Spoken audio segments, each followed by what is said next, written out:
Greetings, friends. I'm James. And I'm Randy. You're listening to the Passionately Wrong podcast, where we challenge your assumptions, offer some different perspectives, and hopefully help you make better decisions.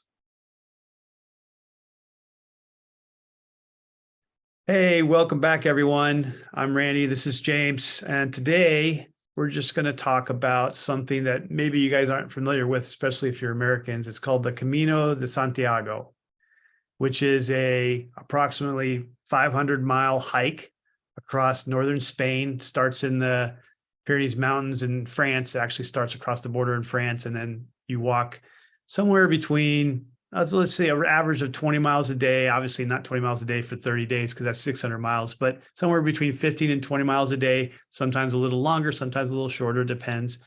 And you walk along. A lot of it's a trail, some of it's a dirt road. A few parts of it are along kind of some paved roads, unfortunately, because of progress. And you carry a small backpack with a couple changes of clothes. You stay in hostels every night, and sometimes you'll pass through some large towns where you could stay in a real hotel if you want. And you eat breakfast at the hostels or kind of a continental breakfast. You eat lunch on the road and cafes, and they call them bars, but they're just like little cafes along the way. And you eat dinner when you stop at the final destination where your hostel is. You can eat dinner at the hostel, or you can go to a restaurant, obviously. So it's not Appalachian Trail, carry your whole life on your back for 6 months. And there's different versions of it. The traditional one's called the French Way. It's 500 miles, but there's one that goes through Portugal. They all end in the same city, though, which is Santiago de Compostela, which is a very religious city in the Catholic Church. So it's supposedly where the Apostle James's bones is buried. And so this whole thing is very religiously connected. It was supposedly all the pilgrims would walk this route and to get to pay homage to the cathedral there in Santiago de Compostela. Is that what it is? I think. Anyway, and I did this in 2018. So it's about five years ago almost. So, okay, thanks for that introduction, Randy. It sounds interesting. I had been familiar with the concept of pilgrimages in two senses. One is just going to a holy place, and the other one is the journey of getting to the holy place. So you can go to a place without taking a month to get there. A lot of the pilgrimages that people are aware of now from a historical perspective required a long and arduous journey to get there, because it was the Middle Ages and there was no buses or planes. You had to walk if you wanted to get there. So it was a big deal just to make the journey. Nowadays, I think many people visit holy places in a more simple way than what you're describing. They don't walk a long time. They go there, they have an afternoon there, they kiss the Blarney Stone, whatever it is, and then they leave again. So was this a religious journey for you? Or maybe I can ask, what was your motivation personally for wanting to take the better part of a month and walk 800 kilometers? What was your thought process? Well, that's the year I turned 50. It was also the year that the Army said that I'd spent too long in the Army and I needed to leave. So there was a lot of changes going on in my life. I also started my divorce before I started the Camino. So I started walking in May, and I'd been planning it for a year, buying equipment and researching equipment and stuff like that. Just having the right backpack and the right shoes and things like that. But started my divorce in March, so that was 2 months beforehand. So there's a lot of changes in my life going on there. Also, for me, initially, I would say because of the physicality of my job, and then I had a lot of injuries in the military along the way, and maybe I wasn't as fit as I know I wasn't as fit as I used to be. Put on a couple pounds. My whole life has been about you know, competition and trying out and being the best of the best to get into the Rangers and the Green Berets and all these things. And, you know, when I was in my mid 40s, I was doing the Spartan race. But I hadn't done anything in 5 or 6 years for sure. My knees were kind of shot, my back hurt, my shoulders were wrenched. And this sounded like a way to kind of prove to myself that I was still, you know, that I could still had it, I guess, is kind of what I originally, and also is a month away from the clutter, you know, but primarily, I think initially it was a physical thing. Like I can do this and then I can brag about it. 500 miles. Yeah. But it quickly turned into something else where I was thinking about what I was going to do with the rest of my life, what I was going to do after I left the Army, you know, if I was going to travel, which is what I really wanted to do, if I was going to, you know, live in Europe and bounce from country to country and learn languages. And, you know, that's the dream. Right. And so I was, you know, it quickly turned into a lot of looking into myself and figuring what I really wanted to do, what I really could do. Kind of reflecting back, if we look at the last episode where we're talking building wealth, you know, where was I wealth-wise to complete my dreams and things like that. So I would also say that there's some people that do this as a challenge and they never, for lack of a better word, learn the lesson. There's these Appalachian hikers and, you know, a lot of them are American, unfortunately, where they just like to collect, you know, the Pacific Coast Trail, Crest Trail, I think it's called, the Appalachian Trail, whatever trail they can walk and conquer, that's their goal. And when they walked this trail, they were disappointed and obnoxious in some cases. I remember reading like blog posts of this one American were like, this is the easiest thing I've ever done, you know, and I didn't get my certificate. So when you finish this, you go into the Catholic Church and they have a kind of a welcome center. And while you're doing this walk, you get stamps at every city you go through. You can get them at the restaurants, you can get them at the hostels, but they stamp it's called your passport, but it's not a passport. It's just a book of squares where they put stamps for the different cities. And you have to prove that you've walked at least 100 miles, basically, along this route. And if you prove that, then they'll give you a certificate of completing your pilgrimage in Latin, signed by a religious supervisor, or, you know, and this guy didn't get it because he didn't get all the stamps. And he was whining because, hey, they weren't open when I stopped by and I didn't stay in the hostel. I stayed in a tent because I'm tough. And so the hostels are closed usually until 3 p.m. They stay open all night. They give you dinner, they feed you breakfast, and then they push everyone out the door by 9. And then they clean the whole place up and they buy all the food for the dinner for the next and the breakfast for the next people. And some of these cities, these little villages, are only there because of the pilgrims. They call them the pilgrims, the people who are walking this. Their only way to make money is the pilgrims. And when in the winter months they close down because there's no pilgrims, and then they go on vacation, and then they open up, you know, April the next year and are there for the pilgrims. And so they're closed during those times. And so, yes, when you walk by, no one's open. And then they have siesta too. So there's no restaurants open if you walk by the wrong time. So this guy, obviously there's people who don't learn the lesson who are taking taxis from, you know, through the whole thing and don't get the stamps or do get the stamps or whatever. And that's their own priority. But the majority of the people there, even if they don't figure it out like I did at the beginning on day one, within a couple of days or a week, they figure out why they're really there. And when you talk to the people that are walking it, they don't, like I said, with first couple of days, most of them don't know why they're there. And then after the first week, because you walk with a cohort, basically, everyone who starts on the same day is going to stop at the same place on the first day, because there's only one city over the mountain within 25 miles. So you're so tired after walking up and down the Pyrenees Mountains that you're just like, screw this, I'm stopping. So everyone stops in the same place the first day, and everyone meets all these people. And then the second day, everyone stops around the same city again, because most of the hostels are built at set distances. You're not going to walk 10 miles. Otherwise, you're not going to finish in a month.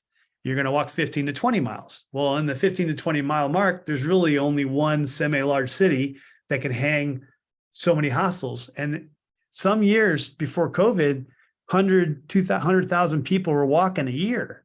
So and depending on what time of the year you walk, you could have, 10,000 people on the trail at once, Wow. and maybe, 500 at each stop along the way or something like that, So I don't know the numbers. I'm trying to do the calculations in my head, but there's a lot of people that need to stop here. So most of them stop in there's books, and most of the books tell you stop at this city, this city, this city, this city. And then on the cities on either side, the small villages that are 1 or 2 or 3 miles away from the big cities, there may be 2 or 3 hostels, but most of the hostels are in the big stops. And so you meet the same people every day because you end up staying in the same hostels. There's only so many hostels. So you may see them in the same hostel. You'll see them in restaurants along the way. The guy that you had dinner with, because the hostels all eat in like big tables of 10, 15 people. So you're sharing food.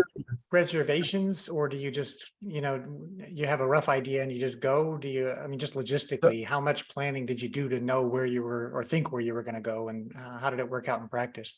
So I purposely left in May, which is not as active as June and July, with the anticipation of finishing around late June. Because there's not as many people traveling at that time because school's not out. If the college students go, people finishing college are going on these things because they're trying to figure out what they're doing next in their life and things like that. They usually don't, most of those people aren't starting until June, until after school's out. So because I did that, I never made a reservation. But if you go in the heavier months, you probably need to make a reservation, or there was one time where I walked through this town past at least 20 hostels and they were all full. And I got to the edge of town on the last hostel before there was nothing after the road. Like I have to walk to the next village, and that hostel was completely empty, like none, zero, nobody was there. It was just me. So, but that was really lucky. Otherwise, if that hostel hadn't been there, I would have had to walk to the next one. Or stay maybe there would have been a hotel. I don't know. I did stop at 2 hotels and they were full too. So you take a risk by not doing it. You can make the reservations the night before too. Like I was a super slow walker. So I would get to the city in the last 10% of the people that were walking, I'd say 10, 15%. And so as a result of that, I had slim pickings. So wait a minute. Yeah, that surprises me, Randy, knowing what I know about your competitiveness and your physicality. I don't care how young some of the people were who were on the trail. How is it possible? I can't even run. Time? I can't even run anymore because of my knees. I literally can't run. So I can only walk, and also when I walk for too long, they swell up. So I had, almost everyone uses the walking sticks as well. But so I knew I was going to walk slow. I ended up losing 35 pounds through the whole thing over a month. And but I've heard about that actually, that it's very unusual for people to ever walk 15 miles once, let alone every day for an extended period of time. And I've heard that it creates quite some physical transformations if you are able to stick with it. Do you have any idea how many people aren't able to finish and drop out somewhere along the way? Well, that's the thing, right? So first of all, not everyone goes there with the intention of finishing. Some people walk week long. They want to walk the whole thing, but they don't have the time off. So they come down, they fly down, segments, they drive down, they walk a week, and then they go back home, especially the Europeans, because they're close by, do whatever, and they come back the next year, start where they left off. Some Americans have been known to do that too. And there's the competitive people that, once again, I don't think they ever learned the lesson. that are like, you didn't finish, you Yeah. quitter, they're that kind of thing. You're not a real pilgrim. You didn't even finish it or whatever, right? And then, or there's some people that just start at the 100-mile mark so they can get their certificate. There's a lot of tourism, Camino tourism through church groups in the States, where some guys like, I did it, I'm going to organize it. Everyone pays so much that'll pay for your plane and your equipment and my ticket because I'm going to be your guide and fly down. Like we met somebody like that at the 100-mile mark because there's a big city where there's a train station there and basically it's huge support just for the Camino because people want to do the last 100 miles because they get the certificate, so it's more significant to them. So they just have big groups shipped into there and they all walk together. And you don't have to walk with equipment if you don't want. They have a system in place to support the network for whatever you want to do. And they have a system of taxis that'll take it from if you make a reservation, they'll pick it up. You leave your back. This is one lady, she had a huge suitcase that was bigger than her, full of shoes and clothes so that she'd have enough attire because I don't know why she needed all that, but that's what she did. So she walked every day with a water bottle and an apple and some money to buy lunch. And then when she got to the destination, her suitcase was waiting for her hostel. She made the reservation the day before. The night before, she called a taxi, say, I'm at this hostel. I need you to take it this hostel. They're like, no problem. And then you leave it with the hostel administration with a little thing saying you're with your name on it. And then at some point during the day, the taxi would come up, the van would come up, they'd take it to the next place and wait for you there. So what you're saying is, if I hear you correctly, Randy, there are many different ways to approach this, both in terms of your state of mind, what you hope to get out of it, and in terms of logistically, if you want to have it completely unscripted, if you want to have it completely planned, if you want to have only what you carry on your back, or if you want to indeed bring a suitcase with a change of clothes for every evening. It is so pretty flexible. I met a lady that felt moved by God, or he spoke to her, is what she said. She bought a ticket that with all her money that she had to get to the start, and she didn't have any money. Wow. And she did the whole thing. Now, there's certain places that are run by the church that are only donation only, certain hostels that are run by the church, they're donation only. And you don't have to donate anything if you don't want to. And they have almost every hostel has a community kitchen where pilgrims before you bought a bag of spaghetti and only ate half of it, and they left it in there. And they bought, there's tomato sauce in the fridge from the last guys yesterday that they didn't all use, and it just gets passed on. And there's clothes that people, most people bring too much, and on day 3, like me, they spread everything out and they said, all right, if I haven't used you yet, I'm throwing you away.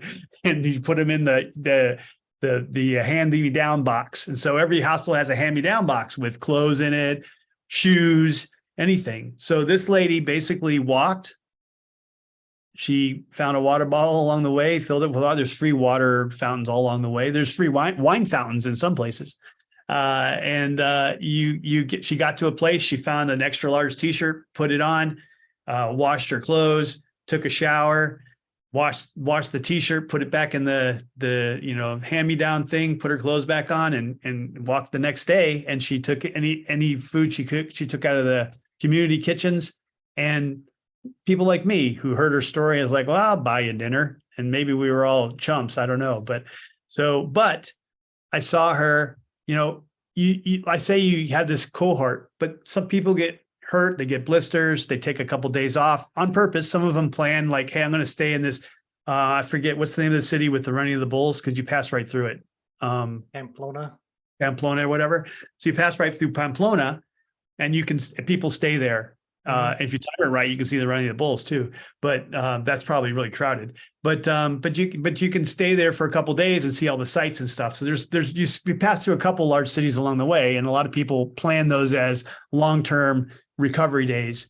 And they just stay in a nice hotel, get a nice shower, have some privacy, and then get to see the sights, and then they get back on the road. So how many people actually finish was your original question. I don't know. I don't know what the statistics are, but I know that I didn't go as fast as I wanted to, and I skipped 5 days. So I mean, I skipped ahead because I did it something special where my dad took a different trail from Madrid. So he flew to Madrid and he walked north, and he left a week before I did. Mhm. And I left from France, and I walked this way, and we were going to meet halfway and then walk to the 100-mile mark. And then my mom was going to bring my son in, and my Oh, wow. dad and I and my son were going to walk the last 100 miles. And my mom was going to take taxis from each hostel to hostel and meet us at the next hostel because she Yeah. didn't want to walk. So we did that. But then my dad got really hurt, got really bad blisters, and social medicine in Spain, the doctors for free were looking at it and like, hey, you need to stop walking for a week. So he stayed put at a friend of mine's house. I had a friend in Spain. So he flew to Bilbao, stayed there for a week, recovered. Meanwhile, I kept walking, and I didn't make it to the 100-mile. I wasn't going to make it to the 100-mile place in time to meet my son. So I got on a train and skipped 100 miles. And so I only walked 400 miles. So I got there, and then my dad flew down, and we met my son, and all three of us walked the last 100 miles together, which was really cool. But so you can plan all these things and do all these things. And initially I was like, I can do this in like 3 weeks. I'm a ranger. I've walked, I've carried heavier rucksacks. I've walked farther. And then I had someone along the trail was like, why are you carrying so much stuff? And I was like, well, I mean, I haven't used most of it. He's like, well, I mean, and by the way, if you don't feel like carrying something that day, you don't have to carry it. What are you trying to prove? Who are you trying to prove it to? Some random person, right? And I was like, you're right. I mean, there's no shame in this. I'm not trying to, it's me against myself. And what am I trying to do? And why am I here? And so you get to thinking. And when I say people don't really know what they're there for, and they don't know what they're going to get out of this, there's so many books written about this, and so many vlogs on YouTube and stuff like this. But there's guys that just finished medical school and they don't know what they're going to specialize in. There was a woman who was just chosen by the Anglican Church to be one of the first 5 women to be an Anglican priest in the UK. And she didn't know if she wanted that burden to be, to have that, misogyny, women should be in the priesthood or whatever. She didn't want to know if she wanted to do that. So she went on this thing. People go for all kinds of religious reasons. People go, they broke up with their boyfriend. They just got divorced. There's a lot of romantic relationship issues that people get through on this trail too. And there are people from literally everywhere around the world. There's 8 Koreans and Japanese, and they're everywhere from Europe. There's people from Africa. There's Russians. There's of course South America, everywhere from South America and the United States and Canada. They're all walking this trail together. English is the common language, surprisingly enough, even though you're in Spain, because everyone around the world knows a little bit of English, and all the hostels and restaurants pretty much speak English, and a lot of the signs are in English just because of that. I met so many people. It was crazy. I met my wife there, my current wife. You just get to know all these people. You get to sit down and talk and figure out what's important to them, and realize, how little you are as an American in the world, and how much other stuff is out there to learn and people to learn from. And everyone's got their opinions, and everyone's wrong and right. And it's super eye-opening and interesting. I mean, it does sound rather special from the perspective of people have been doing this for centuries, right? And it's a global phenomenon. And already from what you described, there's a huge diversity of people there and motives there and experiences that people have. I want to come to maybe some of the goals or thoughts about goals you had when you started and how that turned out, but I'm stuck on something that's much more pragmatic in between that I'll ask you first, which is you mentioned planning for some time, thinking about shoes and rucksack and what you'd put in it.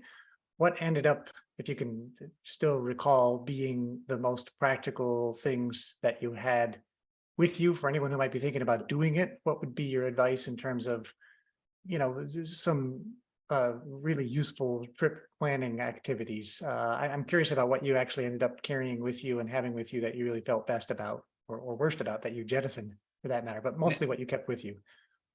I went back and forth over whether I should bring a computer or a tablet or something. Yeah. And I really practiced with my phone. And this was in 2018. So smartphones were pretty advanced by then. Now even more so. This is before TikTok. Mhm. But they did have YouTube. There's a few vlogs out there where people were posting every day. There's definitely a lot of people that were making blogs and posting on blogs every day. So I had planned on doing that, and I didn't do it as much as I thought I would, but I did do it. I have a blog. I still have a blog out there somewhere. I have to find it if anyone's interested. With pictures too, nice pictures. So I ended up getting a phone, bringing my phone because I wanted to write because I wanted to be a writer when I got out. I thought I got one of these that was a lot lighter, so to hold my phone because I'm. Is this a want or a need? I don't know. Yeah. And then I bought a portable mini typewriter that Bluetooth that folded up to the size of my fingers, and then you could unfold it so I could actually type. So I didn't have to do the because I'm not an expert at that. And so that's what I brought for that. I brought you have to have a good poncho that can fit over your backpack because there was a whole week where it rained. And then there was a whole week where it was hot as hell. So especially when you're going through the plains. And then I brought 2 pairs of clothes. I actually brought 4 pairs of clothes, but you can get away with 2 pairs of clothes. I didn't expect this, but every hostel I stayed in had a washer and a dryer for the most part, almost every single one. And there's books where you can get, and it'll tell you, you can call, make reservations if you want, if you're really worried about that. And you can see what they have as far as washers and dryers and breakfast and things like, and dinner and things like that, and how much it costs. And and then you can also get on to websites where people leave comments, worst place ever, best place ever, whatever. And so you can see all that, and you can make your reservations a couple months out in most cases. So you can have the whole thing planned if you think you're going to make it. Right. It's a good point. There's a lot of stuff that can happen. But most of them won't take, won't take the payment online. You can make the reservation, and if you don't confirm the day before, they just cancel you. Yep. So there's a lot of fluff in there because they know that some people get hurt and some people don't quit and things like that. So, but you can plan the whole thing. So 2 pairs of clothes is what you ended up with because you can wash them along the way. Your particular needs included having the phone and the typewriter. And anyway, people are going to have their phone because that's just the way of the world these days. How, your dad ended up with bad blisters. Was that because his boots weren't worn in and he wasn't used to walking? Or I assume you didn't have that problem because you're used to death marches or long marches, I should say. I thought I would have less of a problem, but what happened was I hadn't really worn my shoes going up and down hills, and my second toe is a little bit longer than my big toe, and it kept hitting the end. So by day 10, I had a big blister on the end of that sucker. Yeah. But it was like the only blister I got. And if I had to do it ahead of time, I'd make sure the shoes fit a little bit better. My dad, who's not used to walking like this, I would say that everybody gets blisters except my wife didn't. So I would say that my about 90, at least 90% of the people get blisters. probably by day 10 at the very latest, or the very latest. And then by the end, it's a suck fest of popping blisters every night and just sucking up the last week to get through it, and then being the champion when you get to the end with your feet all bloody and stuff. Now they have clinics all along the way that are free, that are there just for the pilgrims that are professional blister poppers and help you out and to get you through the end. So they have the medical care there is great. And my dad was like, tried to pay, and they're like, we're Spain. We don't pay for medical care, you stupid American. And they, push him on his way. So that's not a problem. So yeah, so I had packed the advice is 10% of what you weigh, which for women is not going to be a whole lot, right? And I packed 30 pounds, and I should have packed, by the 10% thing, I should have packed probably 20 pounds. And what I ended up with about 15 pounds. And after about the second day, I met my wife, was nothing to me at that time, but she ended up being my girlfriend a year later. And she had a little kind of purse thing over her back, and that was it. When I met her, and I said, "Where's all really? your stuff?" Yeah. She's like, "Oh, I shipped it. I shipped it in the taxi because I wasn't ready for it." So, because she's like, I didn't think I could get over the mountain with it, and I didn't want to go through that. So I shipped it. And now the second day, I'm like, I decided to ship it again. And I was like, really? She's like, and she's the one that told me, hey, you don't have anything to prove to anyone. If you're hurting, you should probably think about shipping it until you're better and you're used to walking, and then you can start taking it. So I did ship it the next 2 days, because the first day is like one of the hardest. It's all uphill for like 75% of the day. And then the 25% is the same distance. It's just all downhill. And so it's faster.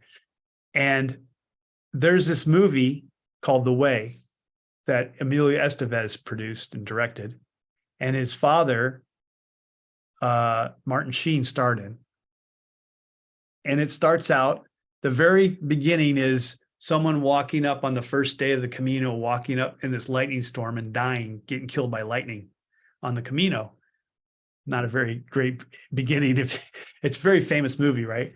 Because everyone watches everything they can on the thing, and almost everyone's seen it. And then Martin Sheen is a retired businessman of some sort. He's on the golf course, and he gets the call that his son died, and he has to come pick up the remains in France. So he comes and picks up the remains, and he doesn't understand what his son was doing here. He doesn't know what the Camino was. They didn't communicate very well, obviously. And he's getting briefed by the policeman, the French policeman, and talking about what the Camino is and everything like that. And he gives him his son's backpack and his son's ashes. And so the father decides to walk the Camino and leave his son's ashes along the trail. And that's the whole point of the movie. But the big piece of that is that in my life and my wife's life, because we both left on the same day, we're in the same cadre, for lack of a better word, is the first day was the worst storm like ever. And it was raining all day. And when we got to I was literally like 50 meters from the top of the mountain before we went downhill. The hail started, and lightning, and everyone was running, trying to, I don't know where they're running to. There was no trees, but they started running past me, and they're like, it's just like the movie. We're all gonna die. It was hilarious. And I couldn't run anyway. So I just walking through it. And I remember this one girl pushed up against my back so I would take the brunt of the hail. I'm like, what are you doing? She's like, there's hail. I was like, yeah, I know, I can feel it. Anyway, it was, and Erica, my wife, was also on the trail, and she remembers that day, and she's like, why did I do this? Why am I here? I'm sure there were so many people thinking that. It's like, what was I thinking? This is the dumbest thing ever. But then every day after that, when we went somewhere, if we met someone who was before us or someone from behind us caught up to us or something like that, especially the guys in front of us, if we caught up with somebody who took a day off or something, Mhm. like, oh yeah, there was this really bad storm on our day 2 or day 3. And I was like, yeah, it was day 1 for us. And we were at the top of the mountain where the lightning storm was. We almost died. So I don't want to hear your wimp attitude. But anyway, so That's too funny. it was, So, yeah, I can imagine, if you're not used to being outside for the better part of the day, that's also a very strange feeling to get used to. I remember the first ultra I did, 100K, just the sensation of being outside and walking from sun up till sundown was utterly unlike anything I had done up until that point. Because right, you're inside, your life is not meant or is not actually practiced for most of us outside all day. So just the practice of being outside and hiking for a big part of the day. I'm curious, what caused you, do you think, to lose so much weight? Was the food not good? Did you miss meals? Or is it just you're on your feet for that long and you're not, did it happen well, sort of gradually over the whole time? Or what was the deal with that? I met my wife. Promote this as a weight loss cure? I do. Actually, I'm planning on writing a book about how people can train for the Army for this. Ah, And specifically for Green Berets, because you're immersed in Spanish. So if you want to learn Spanish and you have like Duolingo and didn't you say the language of the trail was English though? it is, but everywhere you go is speaking Spanish, right? Okay, They speak English if you want, but you can also speak your Spanish, right? okay. It's freaking Spain, dude. Just checking. Used Yeah, to going and speaking English everywhere I go. universal language is English. Everyone can agree on. I mean, I don't think most people in Japan and Korea are not like, I want to learn Spanish because it's the language of the future. Right. And they're thinking that they learn English because the computer and tech and stuff is all in English for the most part. They go to school in the United States. They don't go to school in Spain. So that's why it's the universal language. But wait, how does this help you train for the Green Beret? Oh, because Green Berets have to learn a language. So you can come through the Q course Didn't know that. already speaking Spanish if you want, or if you want to focus on another language for a month where you got 8 hours a day to listen to taped recordings on the language, and you can meet someone from the girl from France who's walking next to you and chat with her. I mean, and so special forces and Green Berets specifically, not necessarily basic training, but if you need to lose the weight, then this is a good way to do it too. Ruck marching with a backpack is one of the pivotal physical elements of any elite training in Rangers, SEALs, Green Berets, Delta Force, all of that. And so, you're going to be carrying a larger backpack, like 50 pounds, but you can bring 50 pounds, ship 30 to the hostel and carry 20. And then after a week, you can start carrying 30. And after a week, you start carrying 40. You can escalate. Can I just say, it seems somehow incongruous to take what was a religious pilgrimage and say, I'm going to use it for potential getting ready for special forces training. I totally get it. And I accept everything you're saying. It just strikes me as strange. But however, you get yourself in the right mindset to be a Ninja Warrior Commando, and you make good choices after you become a Ninja Warrior Commando. I like that. So let's talk about your mindset as we come to the end of this fascinating description. You talked about potentially having a variety of different objectives in mind when you started out, from a little bit of a fitness aspect, getting yourself back in shape, to challenging yourself, to what sounds like also a bit of an emotional journey, going through different things in your private life, in your professional life, and then the time to think element. How well or how did your experience play out in terms of what you thought you were going there for and what you ultimately ended up getting out of it, besides your future spouse, which is a significant benefit? But in terms of the journey you had in mind when you started, how did it play out in practice? All right, let's go back a couple questions that'll answer this too. But Okay. Why did I lose the weight? All right, so That's right. Was the food sucky? not everyone loses the weight, because once again, it's about choices. You can buy as much food as you want to eat. You're burning calories. I mean, if you go by my step counter, I was burning like 2,000 calories a day or something. I mean, whatever. Once you do the Camino and with your Fitbit, you'll never match that again, ever.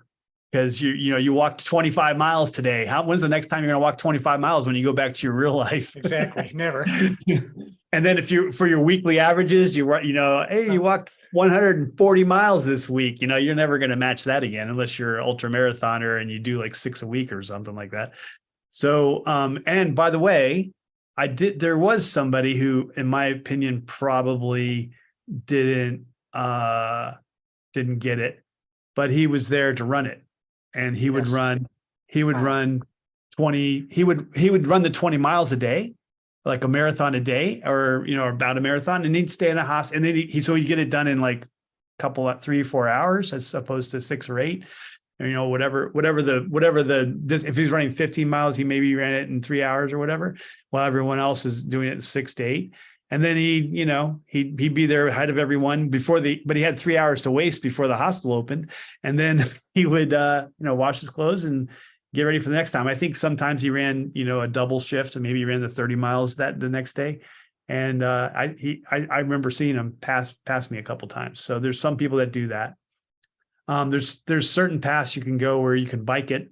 And there's I think it's called Push Me. There's a book and a video or a movie they made, and it was actually in the movie theaters for a couple months, called Push Me. And there's a guy in a wheelchair and his buddy that pushed him. Wow. And he pushed him. And of course, people who saw him go by or walked up on him, because they probably caught up to him more often than not, they helped him, especially up the hills. So they would meet people because they would help him push him up this hill or, for a distance, and then someone else would come along. But it basically, he did the whole Camino in his wheelchair, and his buddy helped him. So, but anyway, as far as losing the weight, I mean, if you eat your dinners at the hostel, which is whatever they're serving that night, and you eat your breakfast at the hostel, which is some kind of continental breakfast, which is like, some breakfast with some bread, some jam, usually, and maybe a piece of fruit. And then you eat lunch on the way at one of these casino bar, not casino, but they call them bars at casinos, and not real bars. They're cafes, for lack of a better word. You get your cafe, and then, a tortilla or something like that. It's not a lot of calories compared to what you're burning.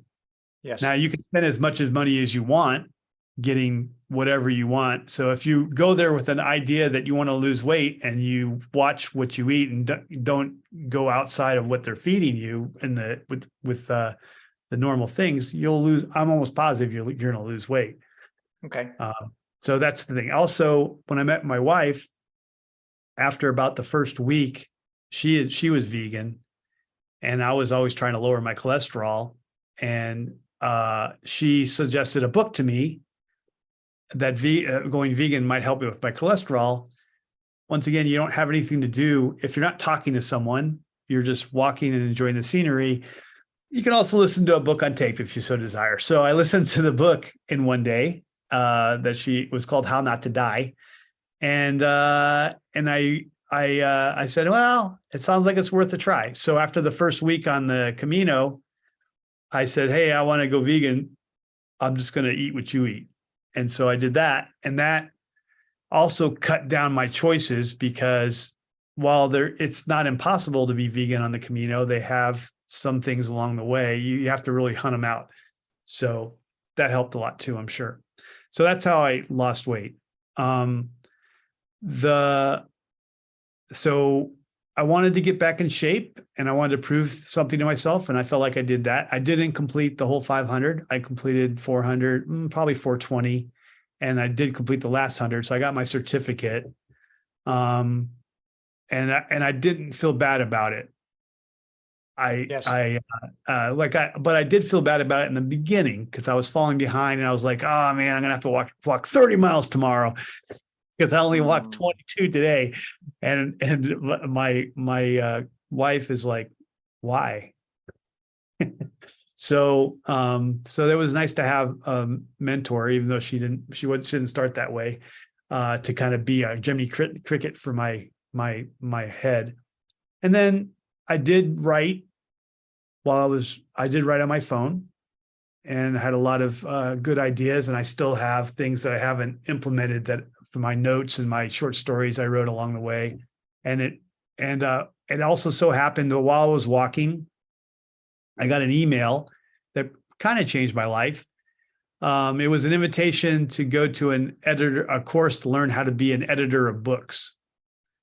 And it cost a lot of money, but I also got an email right after that from the Army that said, hey, when you on your way out, we're going to pay you this much money for your kind of bonus or whatever. And it was the same amount of money. And so I decided I would go to that editing course when I got out, and I signed up for it right then. And then I went to the editing course 3 months before I got out of I was on terminal leave, which means they pay me my normal paycheck. It's just vacation days I saved up for 3 months.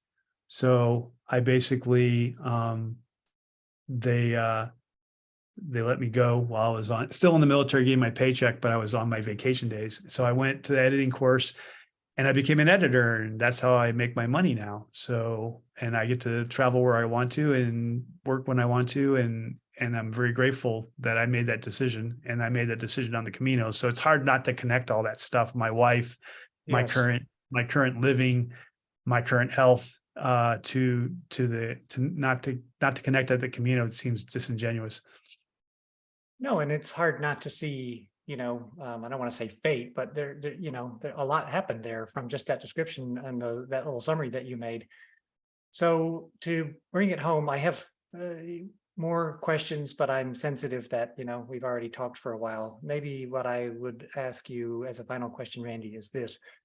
For people who might be thinking about this themselves and asking themselves whether it's for them, what advice would you give to somebody who's evaluating and just wondering, hey, is this something that I might want to do? What would you suggest people either think about or do to get ready? Should they watch this movie of the guy dying at the top of the mountain or not watch it? What would you say? It's a good, everyone, if you don't watch it, you'll be the only one who hasn't seen it, like my wife who did. But my wife watched all the YouTube videos, so she knew more about the Camino than I did. I wasn't watching YouTube videos back then, so I didn't even think about that. She's a little younger than me, so she thought outside the box. I would say it was, for me and for a lot of people I know, it's a life-changing experience. It's very freeing. I mean, when you have nothing to do but think, especially if you don't force yourself to occupy. Like I listened to 1 or 2 books on tape while I was doing it, but that doesn't encompass 8 hours a day, 6 to 8 hours a day for 30 days. That's a lot of time. I didn't listen to books that whole time. So I was just looking at the scenery and walking and breathing in fresh air, and someone would walk by and you're like, hey, what's up? I saw you I saw you too. Where are you from? Oh yeah. And then we talk for like hour, half hour, 2 hours. And then one of us would realize that the other guy's going slower. And so, all right, well, I'll talk to you later, and take off and go his own pace. And then you'd be by yourself for an hour and a half, walking through the woods, walking through the plains, walking through the flower fields, wherever you are, walking through a little village with a church that's 500 years old, or a bridge that's, 300 years old or whatever. And then someone would be sitting there drinking water, and you sit down next to them and you have another talk, and you both get up at the same time and walk for a little while, and you learn about somebody else's life. And, everybody, the first week, everybody's just like, yeah, I'm from Texas and I do this and I do that, and that's it. And then a week later, you see that same guy and he's like, and then she left me and now I'm alone with my kids, or, whatever. I mean, I don't think that ever happened, but I did see this. I remember I got up so early because I did get up early every day because I knew I was going to be slow and I didn't want to be the last one in. So I'd get up at like 5 or 6 before anyone else woke up, and I'd leave at least an hour before anyone else. And every day, these 2 German girls at about 7 or 8 o'clock, they probably got up like 2 hours after I did. They were the first ones. Every day they passed me at about the same time. And we say hi. And then they pass me and I never see him again until the next morning. And that happened for like a week. And then one day, only one German girl passed me. And I was like, where's your friend? And then it was just like, oh, she started crying and it all came out. And she was a German girl that she met. They weren't friends. They were two single girls. Lots of single women that feel safe on this trail that travel by themselves. There's a lot of single women on this trip. I don't know if I'm promoting it now, but anyway, so that she just kind of broke down, and she was here because she broke up with her boyfriend and she just wanted to be away. She didn't want to thinking of any relationships, and she met this single girl and they were friends and they walked the thing together. And then she met this guy and now she's walking with the guy. Now she's alone. And I was like, wow, I'm really sorry. And then she after she got it all out, we talked for a little bit more and she was fine. And she's like, okay, I'll see you later. And she's like, but I had a lot of that where people about 10 days, maybe 15 at the max, the real reason they're there and they never really faced it before comes out. And so I think this is why a lot of churches, I think, do this as well. There's also, it was funny because my dad was 75 and I was 50 when we walked it. And there's people, I saw couples that were 77 and 78 that were walking it together. I saw a father and a son walk it, the whole thing together. And then they had, like, in the middle of it, the father's father, and the grandfather's son died. Oh dear. And there was some legal work. They had known that he was sick. I guess he'd been sick for a while. But then they had to sign some legal papers. So they actually had to leave the Camino to go to the capital, to the embassy, so they could notarize paperwork. And then they came back and finished it. There's one guy that walked it barefoot for whatever religious reasons. He felt that was his penance.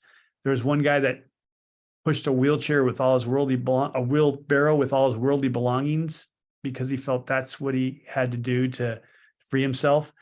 I didn't do any of that, but there's everyone. I feel like if you go there and learn the lesson, and I always say that, you learn what the purpose of you doing it is. It's not to beat everyone and be the fastest and be the hardest. Like, I kind of started that way because a friend of mine had done it the year before. If you don't look at it that way, you're going to learn something about yourself. And to prepare for it, my dad walked 3 to 6 miles a day for a couple months beforehand. I did nothing. My girlfriend, a week or so before she left, she did 2 long walks of like 8 miles apiece. And she always smoked me. Like, she woke up 2 or 3 hours after me, and we always got there at the same time because I was so slow because of my knees. So I'd say it's for anyone. Obviously, the more you prepare, especially to make sure your shoes fit, the shoes that you're actually going to wear, I would suggest that's probably the most important part. Don't overpack. Don't overthink it. 2, maybe 3, if you're really scared that you're not going to get it washed and dried in time.